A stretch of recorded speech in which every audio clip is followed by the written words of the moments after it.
Assalamu alaikum wa rahmatullahi wa barakatuh. Alhamdulillah, wa salatu wa salam ala rasulillahi sallallahu alayhi wa sallam.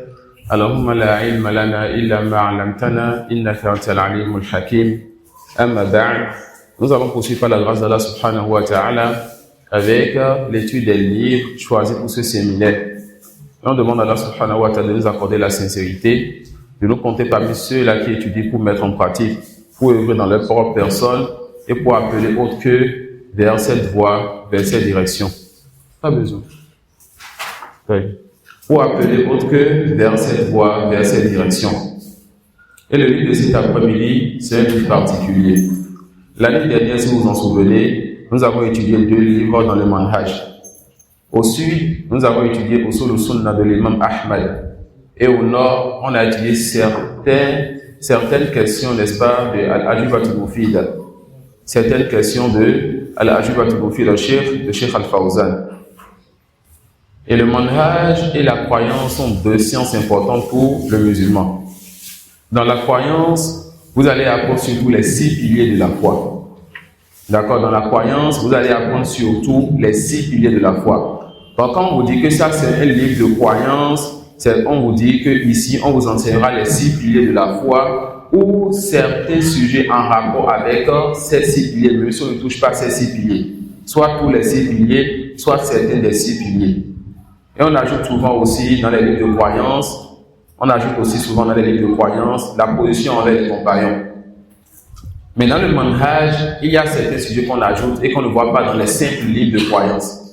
C'est le fait que lorsque tu étudies le manhaj, on veut t'enseigner en même temps le vrai et le faux. On a dit ce matin, lorsqu'on voulait commencer le livre, 200 questions-réponses dans la croyance, que l'auteur ne veut pas ici nous enseigner ce que les innovateurs ont dit, mais veut nous enseigner ce que les gens de la Sunna ont dit, car celui qui connaît la vérité a déjà connu le faux. Fama ba'da al-haqq illa dalal. Qu'est-ce qu'il y a après la vérité, après le vrai, si ce n'est le faux? Et je le répète souvent, et j'aime toujours répéter, donner tous les mêmes exemples, qu'avec la répétition, ça reste. 1 plus 1 égale à 2. Ça veut dire alors que tout ce qui n'est pas 2 est une mauvaise réponse. Donc, en connaissant la vérité, tu sais alors que tout ce qui contredit ce vrai et cette vérité est faux. Ça suit.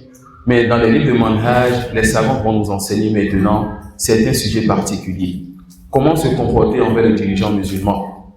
Certains sujets particuliers vis-à-vis des compagnons.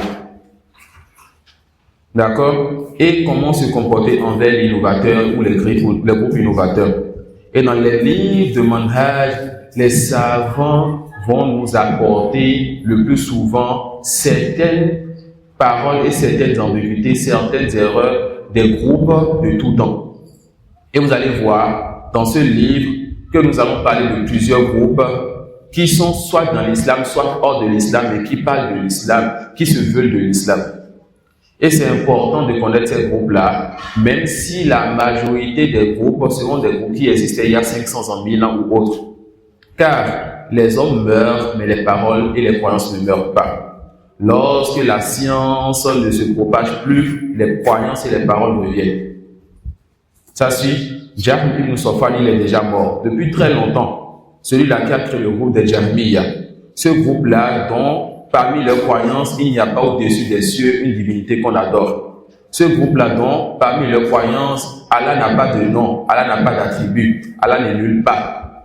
Il est mort depuis très longtemps. Alors que sa croyance et sa méthodologie étaient une grande fitna pour la communauté. Une grande fitna pour la communauté. Pendant plusieurs années, pendant des décennies, pendant des générations. La majorité ou beaucoup de livres qui ont été écrits par nos grands savants étaient pour réfuter donc les Jahmiya. L'imam Ahmad il a écrit Rad al-Jahmiya, la réfutation des Jahmiya. Ibn Qayyim a écrit Mukhtasar as-Sawa'iq al-Mursala, dans lequel il a réfuté les Jahmiya. Ibn Taymiyyah, il a écrit Talbis al-Jahmiya, un gros livre de plusieurs volumes, et j'en passe. Lorsque Ibn Khuzaymah a écrit Kitab al-Tawhid, c'est pour réfuter aussi l'égarement des Jahmiya. Et tellement leur égarement était puissant qu'ils ont disparu, mais une part de leur mal est restée dans la communauté. Les Mu'tazila ont pris d'eux et ont prétendu qu'Allah ne parle pas. Les Ash'ari ont pris d'eux et disent, lorsqu'ils s'asseyent entre eux comme ça, qu'Allah ne parle pas. Mais lorsqu'ils viennent en public, ils disent qu'Allah parle. Mais vous qui allez étudier ce type de livre, vous allez voir la différence entre leurs deux paroles.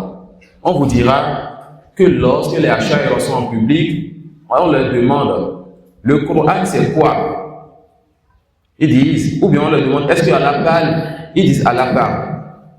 Mais quand tu leur demandes, ce mushaf, ou bien ce Coran plutôt, astaghfirullah, ce Coran-là, qu'Allah a révélé, c'est la parole de qui? Ils ne te diront jamais que c'est la parole d'Allah. Car les Ash'ari ont la conviction et la croyance ferme que le Coran qui est dans vos mains n'est pas la parole d'Allah. Tout comme les Mu'tazila avant eux et tout comme les Jahmiya avant eux. Alors les Jahmiya sont venus avec une grande fitna, une grande épreuve et des troubles dans notre communauté. Les savants ont écrit des livres sur des générations jusqu'à ce que cela disparaisse et que le bien soit connu. L'imam Ahmad a été fouetté à cause de cette fitna-là. L'imam Ahmad disait que ce n'était pas de la mort qu'il a peur, mais du fouet. Car il se peut qu'on le fouette une fois et qu'il délaisse la vérité et qu'il dise le faux. Mais Allah l'a raffermi. Allah l'a raffermi par un voleur qui lui a dit, oh Ahmad, moi j'ai volé tel nombre de fois, on m'a fouetté tel nombre de fois. Moi j'ai patienté dans le faux, tu vas patienter dans le vrai. Il a patienté alors pour son Seigneur. Et quand les savants patientaient, ils ont écrit des livres, ils ont enseigné. Et quand la science existe, le faux disparaît. Vous allez toujours remarquer cela. Lorsque la science vient dans un milieu, le bien vient toujours dans ce milieu. Et lorsque la science diminue le faux vient. Qu'est-ce que le compagnon il a dit lorsqu'il a parlé du polythéisme qui est venu sur terre? Il a dit quoi? Que les gens adoraient, que les gens ils ont pris en dehors d'Allah leurs devanciers, leurs wali, ceux-là qui étaient pieux. Ils ont commencé par se rapprocher de ceux-là. Ils ont commencé par faire quoi? Se rapprocher de ceux-là. Les premières générations ne les ont pas adorés. Ensuite, une autre génération est venue, ils ont enjolivé les lieux. Ensuite, une autre génération est venue, il a dit quoi? La manusi al-ilm ubidat. Lorsque la science est partie, ils ont adoré maintenant ces statues en dehors d'Allah. Alors qu'avant, ces statues n'étaient pas adorées. Parce que même si ils ont déjà dévié légèrement en prenant des statues de pieux, de personnes mortes, et en allant vers faire des i'tikaf autour de leur tombe ou bien auprès de leur tombe plutôt, ils n'avaient pas encore adoré ces choses-là. Parce qu'une part de la science du tawhid restait encore dans ce milieu-là. Et lorsque la science a diminué ou est partie, ils ont adoré. Et lorsqu'ils ont fait ce péché, Allah a permis le déluge, la destruction de la terre pour la première fois. Ça suit, méditez donc sur les tests et sur les histoires qui viennent dans le Coran. Alors lorsque la science vient dans un milieu, le bien vient avec cette science-là. Ils ont disparu, mais une part de leur bien est restée. Comme des scorpions qui se mettent donc sous le sol, sous le sable. Et lorsqu'ils voient que l'opportunité s'offre, ils sortent encore la queue. Et on verra des exemples comme ça ici. Les Jahmiya disaient clairement qu'Allah ne parle pas. Les Mu'tazila disaient que le Coran est créé. Les Ash'ari disent qu'Allah parle, mais qu'on n'entend pas sa parole. Et que le Coran qui est dans nous n'est pas la parole d'Allah. Que le Coran qui a été révélé n'est pas la parole d'Allah. Les savants continuent à écrire, à combattre ces égarements, jusqu'à ce que viennent encore d'autres groupes. Parmi ces groupes, ceux qui vont vous dire que moi je ne sais pas si Allah parle ou pas. Et on verra le détail de tout cela, Inch'Allah. Cette introduction pour vous montrer l'importance de connaître les groupes. Car si tu ne connais pas les groupes, il se peut que quelqu'un dise une parole ou une croyance d'un groupe à côté de toi et tu vas prendre cela sans le savoir. Tu diras aux gens de la Sunna, arrêtez de parler des groupes. Ils sont là, ils disent, ça rentre dans ton cœur et tu meurs donc avec cette mauvaise croyance avec laquelle tu as porté ton Seigneur. Alors que lorsqu'on parle des groupes, on parle de personnes qui disent le contraire de ce que Jibril a enseigné à la communauté. Lorsqu'il a dit, c'est quoi la foi? Le prophète lui a dit que tu crois en Allah. Ces groupes-là dont nous parlons, c'est ceux qui disent autre que ce qui doit être dit sur Allah. Que tu crois aux anges, que tu crois aux messagers, aux livres, aux jours derniers, au destin bon mauvais. Lorsqu'on parle des groupes, on parle de ceux qui ont contredit le prophète et ses compagnons sur ces 6 piliers-là. Retenez d'ailleurs cela, c'est très important. Ce n'est pas toute erreur qui fait d'une personne un innovateur. Ce n'est pas toute erreur qui fait rentrer quelqu'un dans un groupe innovateur. Ce n'est pas tout ce que tu ne sais pas que tu vas dire que c'est mauvais. Ça suit. Et lorsqu'on voit encore une erreur, on voit c'est quoi ce type d'erreur-là. Les erreurs les plus graves en religion sont les erreurs qui ont rapport aux 6 piliers de la foi. Voilà pourquoi le matin, dans le livre Al-Wasitiyya, on va surtout étudier le premier pilier, la croyance en Allah. Dans les leçons de questions-réponses, on va étudier les 2 et les 6 piliers. Dans ce livre, on fera les 2. On va battre l'aile de l'étude et l'aile de la réfutation. Quant au fait de faire battre l'aile de l'étude, on va apprendre les 6 piliers là, leur preuve. Ensuite, on va dire dans chaque pilier, tel groupe a contredit, voici leur nom. Parfois, on dira, voici celui-là qui était celui qui a contredit en premier, ensuite il a des suiveurs et il a formé ce groupe-là. Comment ils ont contredit? De sorte que quand vous levez de chaque assise, vous sachez que voilà, je dois croire que mon Seigneur existe et qu'il y a parmi les gens qui se veulent de l'islam qui disent qu'Allah n'existe pas. Comme on le dit, Al-Mu'attila ya'budu adama. Le Mu'attil, c'est un nom qui regroupe plusieurs, regroupe plusieurs types de sectes ou de groupes. Le Mu'attil, il adore le néant. Car on lui demande qui est ton Seigneur, il va décrire, il va donner une définition qui est conforme à la définition du néant. Et parce que, lorsqu'on veut apprendre ces fondements, on ne peut pas prendre ça de ce que mon cheikh a dit, ce que mon oustaz a dit, ce que mon alpha a dit. On doit prendre ces fondements de 3 choses. Les fondements de la religion, on prend ça de 3 choses. Allah a dit, le prophète sallallahu alayhi wa sallam a dit, les. Il faut écrire le S de les avec un grand S. Les compagnons ont dit. Je reprends. Allah a dit, le prophète sallallahu alayhi wa sallam a dit, les compagnons ont dit. Dans cette assise, il n'y a pas dit le compagnon a dit, il a dit les compagnons ont dit, ce qu'on appelle al-ijma', le consensus. Ça suit. Lorsqu'Allah a dit sab'an wa ta'a, on se soumet. Lorsque le prophète sallallahu alayhi wa sallam a dit sab'an wa ta'a, on se soumet. Lorsque les compagnons sont unanimes, sab'an wa ta'a, on se soumet. Car le consensus des compagnons est une preuve solide dans la religion qui n'accepte pas de divergence. Mais lorsqu'un compagnon a dit, on regarde s'il n'y a pas un autre ou un groupe de compagnons qui le contredit. On regarde si ce qu'il a dit ne contredit pas un test. Et là rentrent maintenant les efforts des étudiants, des savants. Donc ici, on va prendre cette assise de 3 choses.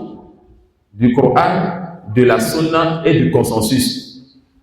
Si on se comporte comme ça avec les compagnons, lorsque c'est un qui a parlé et qu'on ne sait pas si c'est l'ijma', c'est le consensus, que dit alors lorsque nous avons un grand imam parmi les imams qui sont connus, l'imam Ahmad, l'imam Ash-Shafi'i, l'imam Abu Hanifa, l'imam Malik, Al-Awza'i et bien d'autres parmi les imams que nous aimons en Allah, qui dit, nous disons ta parole n'est pas une preuve. Et retenez aussi ceci comme règle. Kalamul ulama yustadallu laha wa la yutakhadhu dalila. La parole des savants, on cherche la preuve qui justifie cela. Et on ne prend pas la parole des savants comme preuve. Le savant est là pour transmettre. Le savant n'est pas là pour légiférer. Le savant a étudié et a pris un dépôt. Il a l'obligation de transmettre ce dépôt. Et il a l'interdiction de légiférer. D'accord? Celui qui légifère, c'est Allah subhanahu wa ta'ala. Les savants se sont assis chez ceux qui ont pris avant eux afin de prendre cette révélation-là, de prendre ce message-là pour transférer et jamais dire qu'ils vont légiférer. Donc, on n'accepte pas qu'un savant, même connu dans le bien, nous apporte quelque chose de nouveau dans ce bien alors qu'Allah a déjà parachevé cette religion. Et si on n'accepte pas cela des grands savants, que dit des petits étudiants? Ceux qu'on appelle Tuwaylibul ilm. On ne peut même pas les appeler Talibul ilm. Ils sont de petits étudiants. Des gens qui ont commencé à cela quelques années seulement. Et si Allah subhanahu wa ta'ala nous compte parmi les doués du ilm, c'est un grand bien pour nous. C'est-à-dire quoi? Un grand bien pour nous. Et on lui demande, n'est-ce pas, de nous donner ne serait-ce que ce mérite-là. Comme le dit notre cheikh, imagine donc que les anges écrivent qu'un jour, tu t'es assis pour apprendre l'argent d'Allah, ne serait-ce qu'une minute. Imagine donc que les anges écrivent qu'un jour, tu as fait un effort pour défendre la vérité et repousser le faux. Un jour, les anges écrivent qu'un tel, le fils d'un tel, s'est fâché pour la religion d'Allah et a dit ce que tu fais, ce n'est pas bien, mais c'est contenu et avec la bonne manière a su expliquer, la personne a accepté la vérité. Tu vas te dire que tu t'es juste assis pendant 5 minutes, 15 minutes, mais tu ne sais pas ce que cela fait auprès d'Allah. Si le saint fait que lorsque tu fais le zikr d'Allah, le rappel d'Allah, quand tu fais son rappel ici, lui fait ton rappel auprès des anges là-bas. Que d'ici ce n'est pas un simple rappel, mais tu défends sa religion. Et celui qui secourt Allah, Allah va le secourir. Et tu ne sais pas dans quoi il va te secourir. Dans tes affaires mondaines, il en est capable. Dans ta religion, il en est capable. Le fait de te raffermer, de t'accorder une morsure de tawhid, il en est capable. Alors, sachez qu'Allah vous fasse miséricorde, qu'on a besoin de ces assises-là. Comme le dit le Cheikh Salih Sindi, celui qui pense que la da'wa a besoin de lui, qu'il s'asseye donc. Mais c'est lui qui a besoin de la da'wa. Car Allah subhanahu wa ta'ala, il va défendre sa religion. Il va élever sa religion. Mais la question, est-ce que lorsqu'il va élever la religion, tu seras avec les gens ou pas? Ça suit. Comme le disent les savants, si l'imam al-Bukhari, et qui vous dira quel imam al-Bukhari, celui-là qui a écrit le livre le plus authentique après le Coran, l'imam al-Bukhari, rahimahullah ta'ala, les savants disent que s'il n'avait pas écrit Sahih al-Bukhari, Allah allait créer celui-là qui allait faire ce qu'il a fait. Ça suit. Donc c'est nous, on a besoin de ces assises. Ne pensons pas que le temps que nous donnons et que nous sommes assis maintenant, qu'on a fait quelque chose pour Allah. Ça suit. Ne pensons pas que, machallah, je me suis assis, j'ai profité. Je me suis assis, j'ai donné un temps pour Allah. Quel temps? Inna lillahi wa inna ilayhi raji'un. Ce temps appartient à Allah, Abdallah. Ce temps appartient à Allah. Et il va te questionner sur ce temps-là. D'accord? Il va te questionner donc sur ce temps-là. Donc le livre que nous voulons voir maintenant, le livre là va nous parler de quoi? Va nous parler du manhaj. Si le frère peut, Inch'Allah, revoir sa posture, le livre va nous parler de quoi? Le livre va nous parler du manhaj. Et ce livre-là est particulier. Pourquoi? Parce qu'ici, ce livre sera spécial dans le fait où l'auteur va nous rapporter de ce qu'on appelle al-ijma', le consensus. Il va nous rapporter ce sur quoi les compagnons et les grands imams étaient unis. Ce qui n'est pas permis pour un musulman de contredire. Encore, dans ce livre, l'auteur Abu Hatim, rahimahullah ta'ala, il va rapporter le consensus que deux grands savants de son époque ont rapporté. Donc, il va prendre donc la croyance, donc le consensus que qu'un grand savant a rapporté et le consensus qu'un autre grand savant a rapporté. D'accord? Et les deux grands savants là, il s'agit de ceux qu'on appelle Abu Hatim al-Razi. Ça suit, ces deux grands savants qui s'appelaient al-Razi. Et cette croyance on appelle Aqidatul Raziyyin. La croyance des deux Razi, Abu Hatim et Abu Zur'a. C'est qui les deux grands imams? C'est d'abord quelqu'un qui allait questionner ces deux imams-là. Ça suit, quelqu'un allait questionner deux imams. Comment s'appellent ces deux imams? L'un d'entre eux s'appelle Abu Hatim al-Razi et l'autre s'appelle Abu Zur'a al-Razi. Rahimahumallah. Rahimahumallah.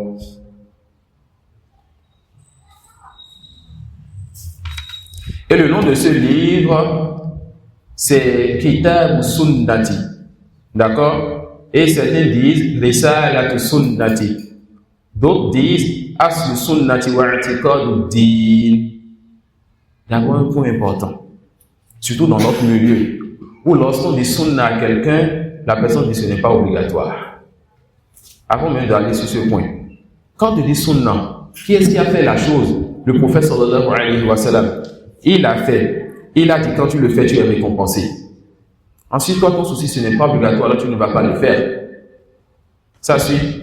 Quelle est donc la place et la valeur du prophète sallallahu alayhi wa sallam dans ton cœur? Ensuite, dans ce type d'assises, lorsque nous disons sunna, tout est obligatoire dans ce que nous allons voir. Quand les savants écrivent les livres de manhaj, ils disent chaque sunna. L'explication de la sunna, qu'est-ce qui est voulu par la sunna? Al-i'tiqad, la croyance. Risalat sunna. Qu'est-ce qui est voulu par sunna? Le livre de la croyance. Usul sunna de l'imam Ahmad. Qu'est-ce qui est voulu par sunna? Les fondements de la croyance. Et il n'y a pas dans la croyance ce qui est mustahab, ce qui est recommandé. Toute la croyance authentique est obligatoire pour le musulman. Il doit apprendre, connaître, maîtriser et être sur cette croyance-là. Et il n'a pas le choix, car il est un serviteur. Il n'a pas le choix, car il a été créé pour cette croyance-là. Il n'a pas le choix, car il est besogneux. Donc on l'appelle aussi Aslu Sunnati wa I'tiqaduddin, le fondement de la croyance et la croyance donc de l'islam, ou bien le fondement de la sunna et la croyance de l'islam. Et ce livre a été rapporté, ou bien cette petite risala que vous pouvez mettre dans votre poche, a été rapporté par l'imam Al-Lalaka'i et avec une chaîne de transmission dans son livre Sharh Usul I'tiqad Ahli Sunnati wal Jama'a. Subhanallah. Depuis vous entendez les noms de livres, et tous ces livres sont des livres de croyance que les savants écrivent depuis 500 ans, 700 ans, 1000 ans, 1300 ans et bien d'autres. Pourquoi? Afin de défendre et de préserver la croyance authentique. Cette croyance qui fait que nous on est assis aujourd'hui et on peut dire qu'Allah existe et qu'il est au-dessus des cieux sans aucun doute. Nos pères l'ont préservé avant nous. Nos grands-pères l'ont préservé avant nous. C'est qui nos pères? Ceux-là qui se sont assis avant nous, ceux-là qui ont mis au monde notre âme, mais s'ils ne nous ont pas mis au monde eux. Ça suit. Alors, nous louons Allah subhanahu wa ta'ala qui fait en sorte que nous étudions ce que ceux-là nous ont laissé comme héritage, même si on ne les a pas vus, et nous prenons Allah témoin que nous les aimons. Donc, comme on a dit, ce livre, c'est quoi? C'est une question-réponse qu'on a dit aux deux imams, Abu Zur'a et Abu Hatim.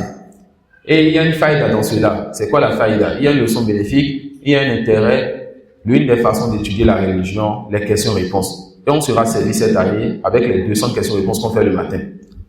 Et l'un de nos devanciers en cela, c'est Jibril alayhi salam, lorsqu'il est venu voir le prophète sallallahu alayhi wa sallam et ses compagnons, et il leur a dit, c'est quoi l'islam? Le prophète a répondu. C'est quoi la foi? Il a répondu. C'est quoi la bienfaisance? Il a répondu. Alors par les questions-réponses, Jibril alayhi salam a enseigné la religion à la communauté. Voilà pourquoi le prophète il a dit à la fin du hadith, فَإِنَّهُ جِبْرِيلٌ أَتَاكُمْ لِيُعَلِّمَكُمْ دِينَكُمْ أَوْ أَمْرَ دِينِكُمْ.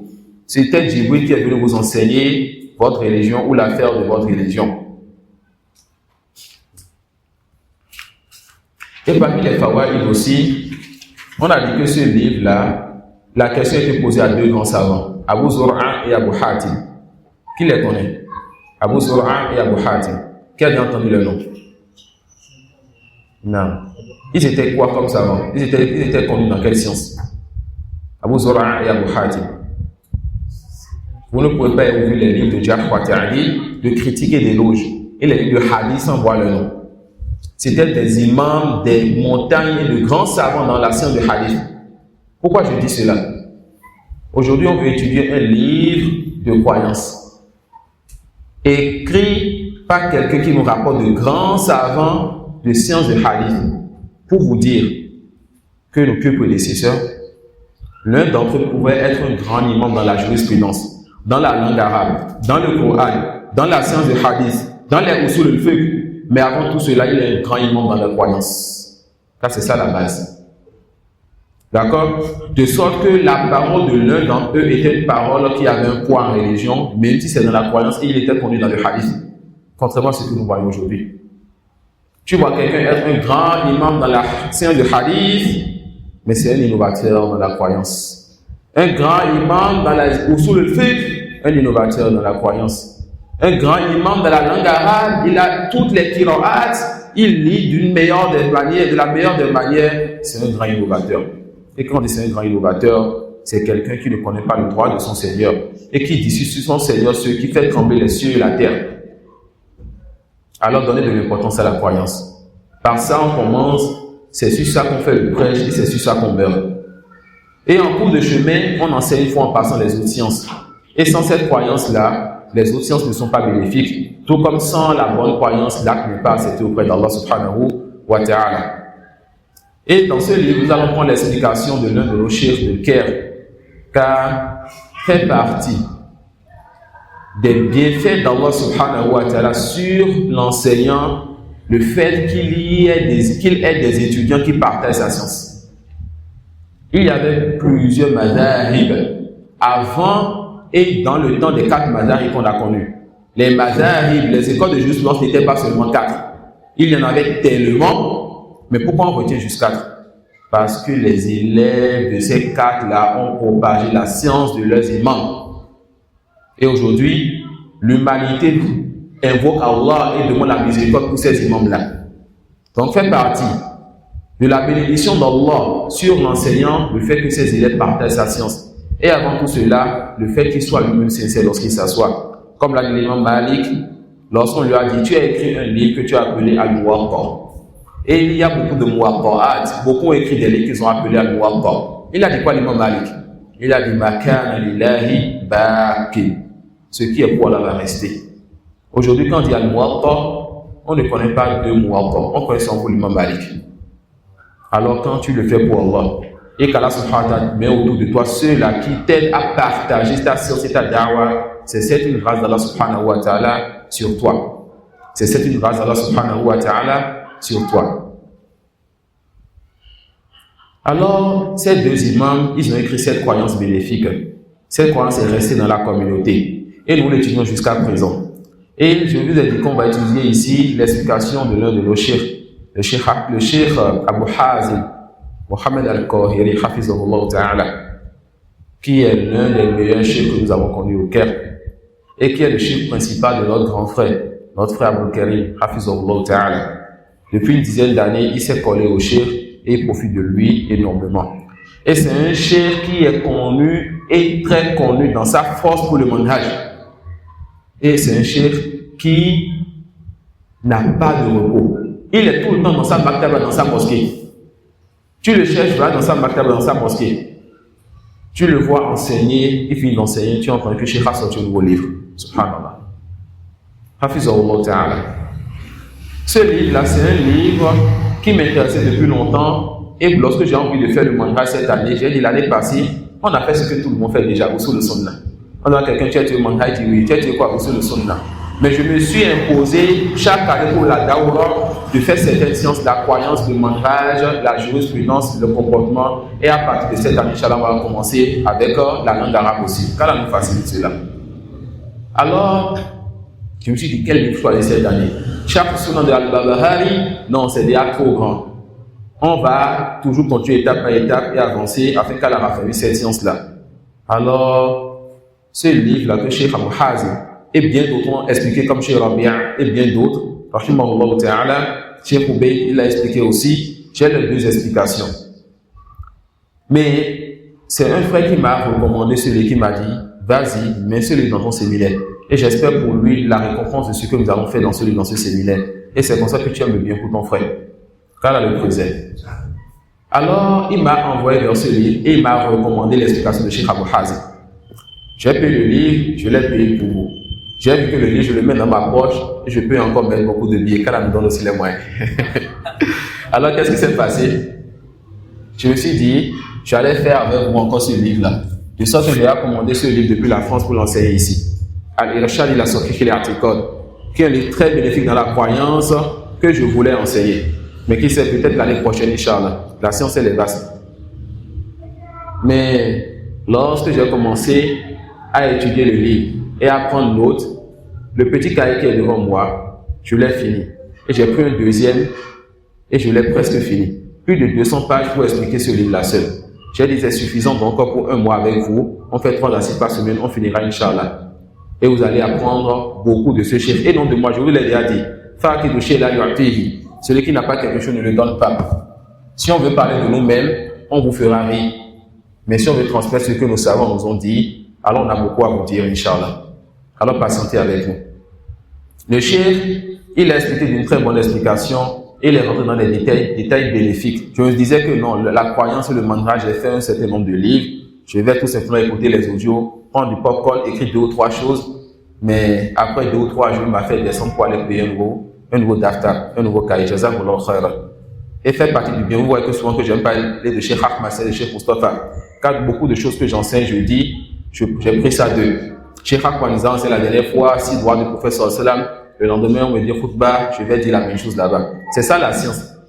Si on n'entend pas, on a quoi à dire. Allah nous a créés, on était ignorants. Et on le sera jusqu'à ce qu'on prenne de ceux-là qui ont pris une part de la révélation. Ça suit. Et ce cheikh aussi, c'est de lui que j'ai pris pour, n'est-ce pas, faire Usul le dans l'année passée. Et j'aime ça pour me mâcher. Lorsque je prends de quelqu'un, je vous dirai son nom. Je vais invoquer pour lui et je vais partager ce qu'il a fait. Car al-jazaa bi mithli al-amal. La récompense, tu seras rétribué en fonction de ce que tu avances. Et on espère que si tu fais partie de ceux qui, sincèrement, pour Allah, essaient de faire connaître tes machir, tes étudiants te feront connaître aussi pour Allah subhanahu wa ta'ala, qui ne fait pas de sadaqat ou jariyah. Car là, ne compte parmi ceux qui œuvrent sincèrement donc pour lui. Le chef, il a une parole bénéfique ici qui m'a touché. Et c'est comme ça m'a touché, je vous le dirai, j'espère que ça quittera le cœur et non la langue. Alors prêtez attention à cette parole. Lorsqu'il a parlé du fait que ces 2 imams étaient de la science du hadith et que malgré cela, ils ont fait des efforts pour avoir une maîtrise de leur croyance, la croyance authentique. Aujourd'hui, les gens sont émerveillés par quelqu'un qui a eu le doctorat dans les qira'at et qui sait lire le Coran. Quelqu'un qui est docteur dans la science du hadith. Quelqu'un qui est docteur dans ceci et dans cela. Mais ce petit étudiant qui a seulement fait 7 ans ou 8 ans et qui n'a même peut-être pas le baccalauréat islamique ou le doctorat, on le négligera. Alors que lui, c'est lui l'imam tant qu'il a la croyance authentique. Et les autres, ils n'ont même pas la valeur de leur chameau ou de leur âne s'ils n'ont pas cette croyance authentique. Mais le meilleur d'entre vous, c'est celui qui a rejoint, ou celui qui a cumulé ou regroupé entre la bonne croyance et le fait d'étudier les autres sciences. Et si celui qui peut avoir des diplômes à notre époque, ça peut l'aider pour sa dawa, comme les savants le disent. Le cheikh dit quoi? Après avoir montré que ces gens-là, ils avaient fait assez d'efforts dans la croyance, malgré qu'ils étaient de grands imams en sciences de hadith et de jarh wa ta'dil. Il dit il dit que l'étudiant en sciences soit comme ça. Comment?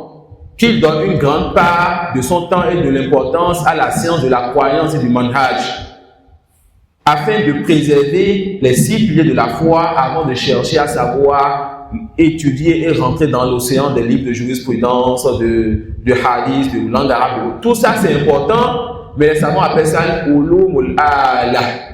C'est des sciences secondaires qui vont t'aider à comprendre le Coran, prendre la croyance authentique, raffermir ta foi et prendre de cette science ce que tu veux. لا ينبغي أبدا أن يتخصص طالب العلم في علم من العلوم على حساب عقيدته ومنهجه. Il ne convient pas pour un étudiant de devenir spécialiste dans une des sciences connues et qu'il ne s'agit que de sciences de bien. Il ne convient pas pour un étudiant en sciences de devenir spécialiste dans une des sciences connues au dépourvu de sa croyance et de son manhaj. Il est venu de l'Arabie Saoudite, de l'Égypte, de la Libye, du Yémen et j'en passe. Lorsqu'on avance, il prie, on dit sa voix, masha'Allah. Lorsqu'il s'assoit, la langue arabe. Lorsqu'il s'assoit, les usul al-fiqh. Lorsqu'il s'assoit, ceci et cela. Et lorsqu'il a été éprouvé par le fait de faire la khutbah, il dit sur ton Seigneur ce qu'il ne doit pas dire. Descendez-le et ne l'acceptez plus jamais.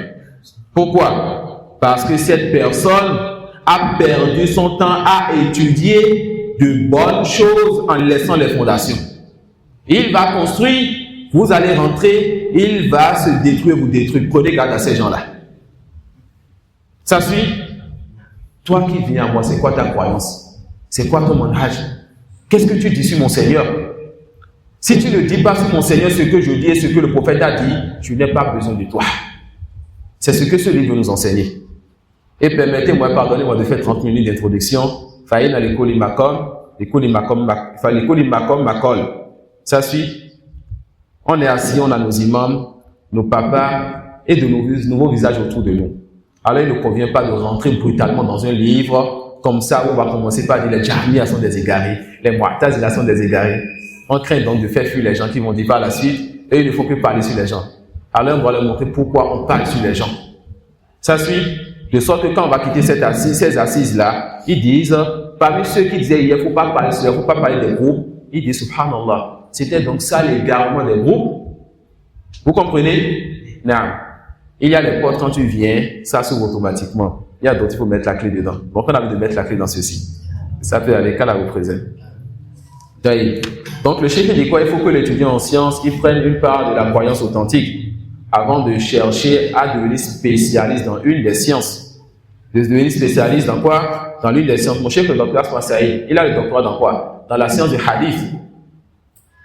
Il nous enseigne on a fait avec lui plusieurs livres de hadith. Turfatu Turaf, An-Nukhba, Tadib Rawi. Il fait avec nous, Ilm Takhrij, que peu parmi les étudiants de hadith font. Mais malgré cela, ce qu'on a fait avec lui dans la croyance est plus que ce qu'on a fait avec lui dans le hadith. Ce qu'on a fait avec lui dans la croyance est plus que ce qu'on a fait avec lui dans la jurisprudence et bien d'autres. Et quand tu pars dans la croyance, tu as pensé que c'est seulement dans ça qu'il a passé sa vie.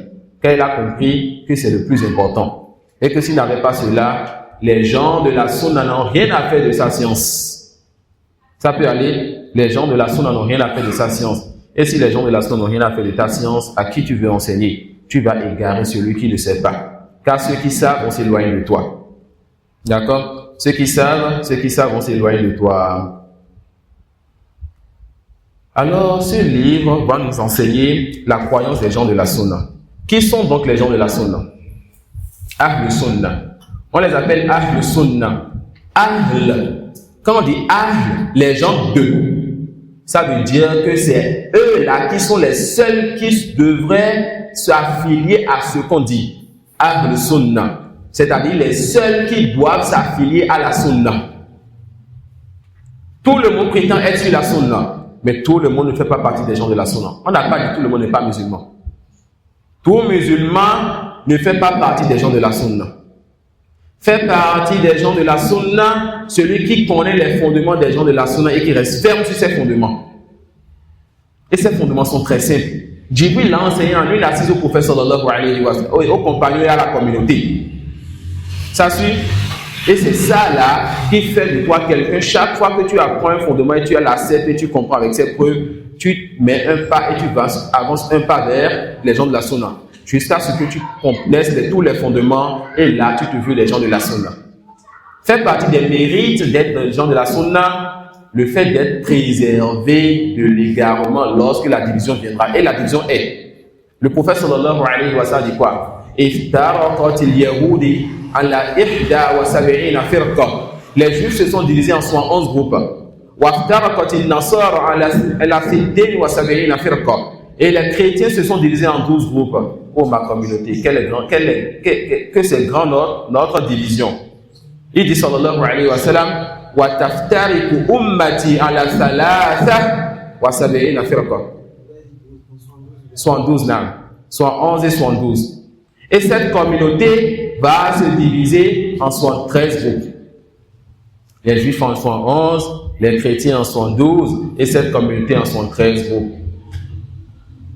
Tous ces groupes sont en enfer, sauf un seul groupe. Et on a déjà vu le matin, ça veut dire quoi? Tous ces groupes sont en enfer. D'abord, aucun des 73 groupes n'ira éternellement en enfer. Aucun.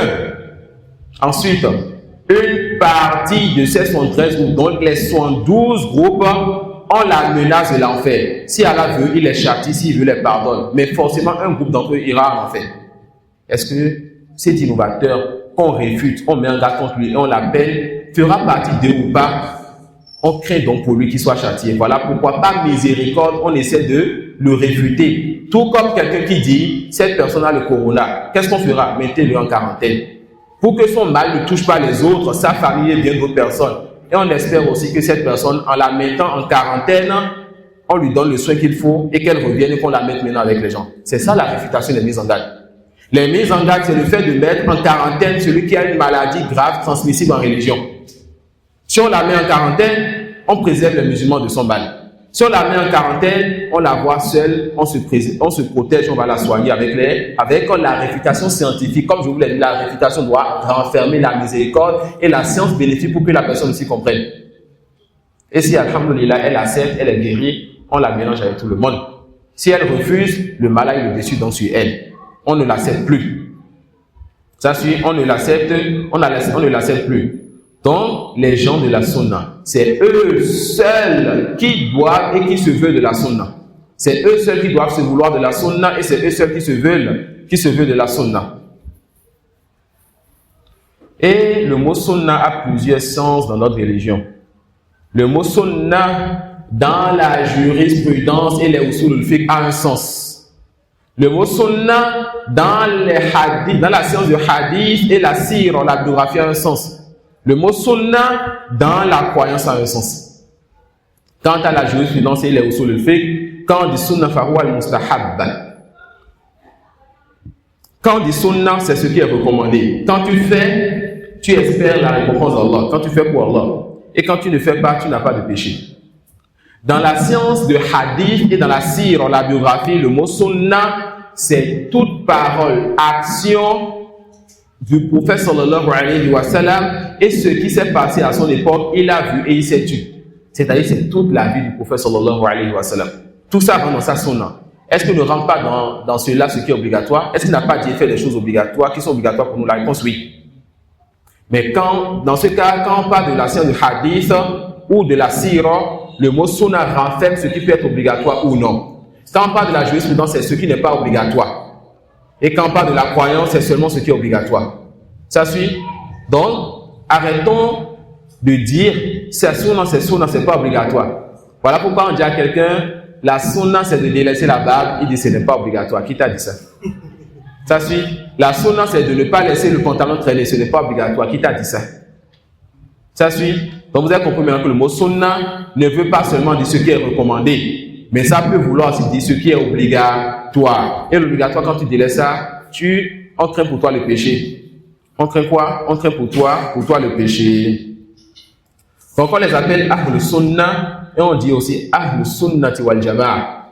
Les gens de la Sunna et du groupe. Ça veut dire quoi, les gens du groupe? Les gens de la Sunna et du groupe.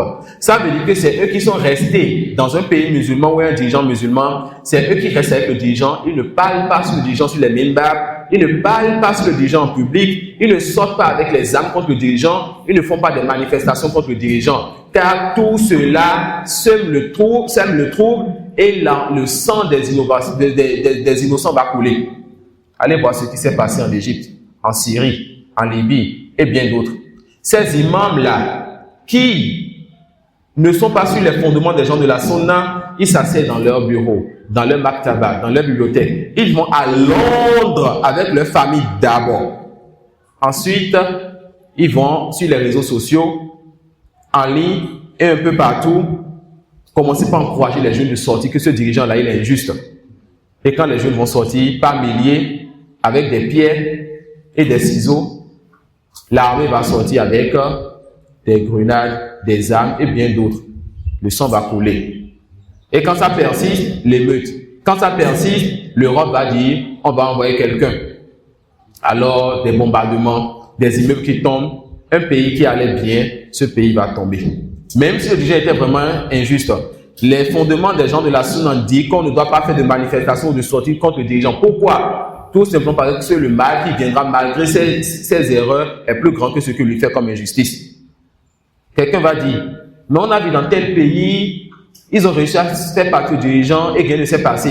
On dit, les fondements de la Sunna, donc ce sur quoi les tests et le consensus a interdit cela. Si la chose s'est passée une fois en passant sans que tu ne vois ce mal, ça ne changera pas les fondements. Les fondements sont solides.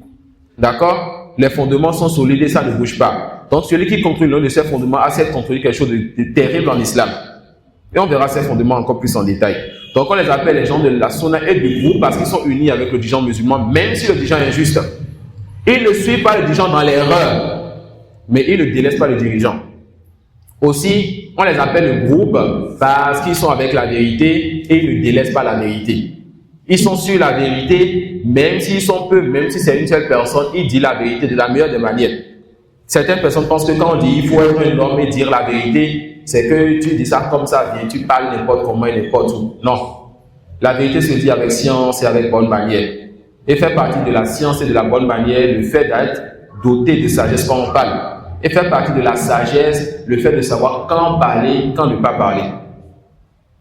Moussa alayhi salam, est-ce qu'il ne savait pas que tous ceux-là qui sont morts sur autre que l'islam, car Moussa était venu avec l'islam, tous ceux qui sont morts sur autre que l'islam, ils sont éternellement en enfer, il le savait. Mais il est venu prêcher Pharaon.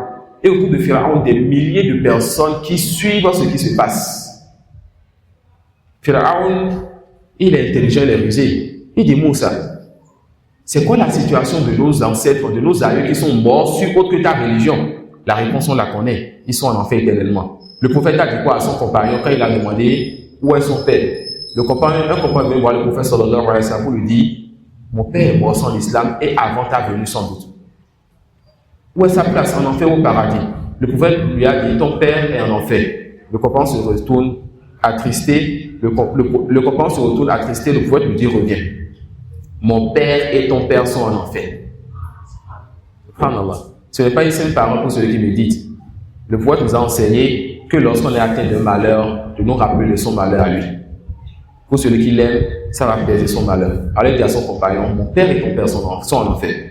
Donc la règle est connue. Toute personne qui est morte sans l'islam est en enfer éternellement. Il n'y a pas de négociation. Moussa savait cela. Et lorsque Pharaon lui a demandé devant les gens, où sont nos parents? Si Moussa disait, ton père et vos parents sont en enfer, les gens vont accepter ça d'ailleurs. Moussa dit quoi? La science est le corps de mon Seigneur. Mon Seigneur est plus savant. Ça suit. Dis la vérité, mais avec sagesse. Il faut savoir quand parler, où parler, comment parler. Et ne suis pas les plaisanter autour de toi pour dire, mais il faut parler, sois un homme. Non. Être un homme, c'est être sage. D'accord? Être un homme et être sage. Le courage n'est pas dans le fait de foncer comme un chameau ou bien comme un âne dans ce qui pourrait tenir. Mais le courageux, c'est celui-là qui, n'est-ce pas, lorsqu'il frappe, lorsqu'il se lance, cela porte fruit. D'accord? On connaît des histoires parmi lesquelles il y a des jeunes qui sont morts parmi les gens des livres avant nous. Une personne meurt et tout un groupe rentre en islam, n'est-ce pas? Parmi les choses que mon chef me disait, il ne voulait pas que je fasse ce voyage. Quand je lui demandais conseil, quel il m'enseignait, etc., il ne voulait pas que je fasse ce voyage. Pourquoi? Parce que parmi les dernières choses que je lui disais avant de décider de mon voyage, je lui rapportais la situation du Bénin. Un tel a été attrapé parce qu'il y a des choses sur le retour. Il y a un arabe qui est venu, voici le bruit qu'il y a sur les réseaux sociaux et tout. Alors que moi, je ne sais pas que j'étais en train de lui faire peur. Lorsque quelques temps après, il dit, mon chef, moi je suis en train de voyager pour la Dawa. Il me dit, mon fils, tu es sûr? Tu es sûr que tu peux faire ce voyage-là? Que si tu vas et que quelque chose t'arrive, tu ne seras bénéfique pour personne. Si je descends et que je crie partout, je dis la vérité n'importe comment partout, et comme en prison, qu'Allah nous en préserve, ou que je suis atteint de quelque chose qu'Allah nous en préserve, je ne serai ni bénéfique pour moi, ni pour ma famille, ni pour vous, ni pour la communauté. Ça suit. Ce n'est pas toute personne qui se lève et qui se sacrifie pour la communauté. Se lève et se sacrifie pour la communauté, celui qui, lorsqu'il fait ce sacrifice, les gens le suivent dans la vérité parmi ceux qui n'étaient pas encore dans la vérité. Mais qui suis-je? Pour que lorsque je vais dire la vérité partout et que je sois atteint de quelque chose, les gens vont me suivre dans cela. Il faut donc cette sagesse-là quand vous parlez. Soyez des hommes. Et les vrais hommes, c'est ceux qui sont dotés de sagesse dans leur prêche. D'accord? Et ceux qui sont dotés de sagesse dans leur prêche. Voilà donc les gens de la Sunna. C'est ceux-là qui sont les seuls qui méritent l'appellation plutôt Sunna. On les appelle les gens de la Sunna du groupe parce qu'ils sont avec le dirigeant musulman dans un pays musulman où le dirigeant est musulman, n'est-ce pas? Et ils ne contredisent pas ce dirigeant dans ce qui est bien. Ils ne sortent pas contre ce dirigeant, même si ce dirigeant fait des erreurs, mais ils ne font pas le mal que le dirigeant il dit. Non. Amina. Et tout à l'heure, vous avez dit, dans le fiqh, quand on parle de sunna, c'est ce qui est mustahab. Non. Et dans le hadith, c'est ce qui est obligatoire. Non. Dans le hadith, ça peut être mustahab comme obligatoire. C'est toute parole, toute action et ikrar, ce que le prophète il a vu et il s'est tué. Alors cela rentre dans sa sunna. Alors ça peut être obligatoire comme ça peut être recommandé. Ma question est de savoir, Non. dans ce qui est déconseillé et ce qui est haram? Dans quelle catégorie on va mettre ça? Non, ça ne rentre pas ici. Ici, on a pris le mot sunna et on l'a fait rentrer dans les sciences. D'accord? On a pris le mot sunna, on l'a fait rentrer dans les sciences. Vous avez compris cette partie? Maintenant, ce qui est déconseillé et ce qui est haram, ça, on va dire, ce qui est déconseillé et ce qui est haram, c'est une catégorie que les savants de jurisprudence et de usul fiqh amènent. Ils vont te dire que ce qui est déconseillé, c'est ce que lorsque tu le fais, tu n'as pas de péché. Et quand tu le délaisses pour Allah, tu espères la récompense. Et ce qui est haram, c'est ce que lorsque tu le fais, tu as le péché. Lorsque tu le délaisses pour Allah, tu as la récompense. D'accord? Ça, c'est la définition et cela rentre dans la jurisprudence. Cela rentre dans beaucoup de choses. Dans beaucoup de choses. Tout ce que tu peux voir, tu peux donner le jugement de déconseil ou de haram selon les tests, ça rentre dans ceci. Maintenant, on a pris le mot sunna. On a dit que le mot sunna peut vouloir dire tout ce qui veut dire sunna, c'est obligatoire où? Dans la science de croyance et de manhaj. Tout ce qui est sunna est recommandé où? Jurisprudence et usul al-fiqh. On va dire ça, c'est sunna, hada mustahab. Mais sunna peut vouloir dire obligatoire ou mustahab, obligatoire ou recommandé dans une autre science, la science de sira ou bien hadith. On a retenu ça? Ça y est. Alors, ce livre va nous enseigner les fondements de la religion. Ce livre va nous enseigner les fondements donc de notre religion. Et ces fondements, on a déjà vu qu'il s'agit des 6 piliers de la foi. Et l'imam, Inch'Allah, ou bien les 2 imams, Inch'Allah, on prendra ces six piliers avec ce que nous donnerons comme détails bénéfiques sur ces 6 piliers. Tafadala. N'ayez pas peur, on a déjà fini. Tafadala. بسم الله الرحمن الرحيم. نعم. أخبرنا محمد بن المظفر المقري قال حدثنا الحسين بن محمد بن حبش المقري قال حدثنا أبو محمد عبد الرحمن بن أبي حاتم قال سألت أبي وأبا زرعة عن مذاهب أهل السنة في أصول الدين وما أدرك عليه علماء في جميع الأمصار وما يعتقدان من ذلك فقال أدركنا العلماء. L'auteur dit Bismillahirrahmanirrahim et on l'a dit c'est pourquoi l'auteur commence par Bismillahirrahmanirrahim, tout simplement par là Allah a commencé son livre par cela et le prophète sallallahu alayhi wa sallam commençait ses écrits par cela. Alors les auteurs commencent leur livre par cela, demandant l'aide d'Allah et cherchant la baraka auprès d'Allah subhanahu wa ta'ala. Il dit أخبرنا محمد ابن مظفر المقري قال حدثنا الحسين ابن محمد ابن حبش المقري قال حدثنا أبو محمد عبد الرحمن ابن أبي حاتم. D'accord, l'auteur t'amène ici sa chaîne de transmission. Ce que je veux vous dire, j'ai pris ça de qui? J'ai pris ça d'un tel. Lui, il a pris ça de qui? D'un tel. Il a pris ça de qui? D'un tel. Jusqu'à ce qu'ils aient pris de qui? De Abu Hatim. Abu Hatim dit Sa'altu Abi. Subhanallah. Quel ni'ma que l'enfant vienne vers son père afin de le questionner sur la raison d'Allah. J'ai demandé à mon père wa Aba Zur'a. Donc il a demandé à son père qui est un grand savant et à un autre grand savant donc de cette époque. Son père qui est Abu Hatim et le deuxième savant qui est Abu Zur'a et qui est Abu Zur'a et les deux s'appellent aussi Al-Razi. Abu Hatim Al-Razi, Abu Zur'a Al-Razi. Allons dire la croyance des deux Razi. D'accord? Il dit, j'ai questionné mon père Abu Zur'a an madhahibi ahli sunnati fi usuli din. J'ai questionné mon père sur la croyance des gens de la sunna sur les fondements de la religion. Sur la croyance des gens de la sunna sur les fondements de la religion. Wa ma adraka. Et ce que mon père ainsi que Abu Zur'a wa ma adraka alayhi al-ulama fi jami' al-amsar wa ma ya'taqidan li dhalik. J'ai questionné mon père ainsi que ce grand savant Abu Zur'a sur la croyance des gens de la sunna et ce sur quoi ils ont trouvé les savants avant eux et la croyance que les gens de la sunna ont. Donc ici, ces deux grands savants de cette époque-là, de son époque, vont dire la croyance qu'ils ont. Et ils vont dire que cette croyance vient de ces grands imams dont on a pris la croyance-là, qui eux ont pris d'autres avant eux, jusqu'à ce que cette croyance-là retourne donc aux compagnons qui ont pris du prophète sallallahu alayhi wa sallam. Qui a pris de qui? De Jibril alayhi salam. Qui a pris de qui? D'Allah subhanahu wa ta'ala. Si ta croyance est rattachée à ton Seigneur, fusta wa rabbil Kaaba. Tu as cette réussite, Wallah. Ça suit, tu as cette réussite, Wallah. Non. Ça fait bien. Donc ici, on verra qu'il rapporte l'ijma', le consensus. On a questionné ces deux savants qui vont nous rapporter ce qu'ils ont entendu des savants de toutes les contrées. C'est quoi la croyance des gens de la Sunna? Non. Il dit Fakola, c'est-à-dire ces deux savants, donc, ils sont unanimes sur la croyance et sur le consensus qu'ils veulent rapporter. Non. فقال أدركنا العلماء في جميع الأمصار حجازا وعراقا ومصر وشاما ويمنا فكان من مذهبهم أن الإيمان. Ces deux savants disent, nous avons certes rencontré et vu les savants de toutes contrées, que ce soit du Cham, du Yémen, de l'Égypte, de l'Irak et bien d'autres. Les savants d'un peu partout, on les a vus sur cette croyance-là.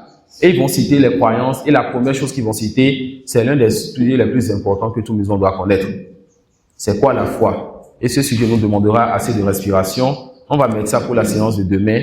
On espère qu'Allah subhanahu wa ta'ala accepte de nous le peu que nous avons avancé et qu'il nous compte parmi ceux-là qui écoutent sa parole de la meilleure des manières, qui mettent cela en pratique. Wa subhanaka wa bihamdik. Ashhadu an la ilaha illa anta astaghfiruka wa atubu ilayk. Jazakumullahu khairan.